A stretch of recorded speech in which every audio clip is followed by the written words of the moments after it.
Молоть стерляди выращена в рыбоводном комплексе, который находится в Красноярском крае. Предприятие специализируется на искусственном разведении ценных видов рыб. Мальков транспортировали в специальном кубатейнере со встроенной системой обогащения воды кислородом. Сейчас мы находимся в 20 километрах от столицы, в районе горы Бом. Здесь Голевская горнорудная компания в реку Енисей было выпущено 72 376 мальков стерляди.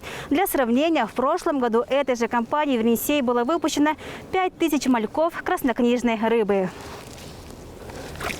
Недопущение экологического ущерба от хозяйственной деятельности и внедрение лучших мировых практик в области экологической безопасности – еще одна стратегическая цель группы компаний «Интергео» и Голевской горнорудной компании. Так, на этот год запланирован и комплекс мероприятий по лесовосстановлению. На территории республики на площади более чем 600 гектар будет высажено порядка 2 миллионов саженцев.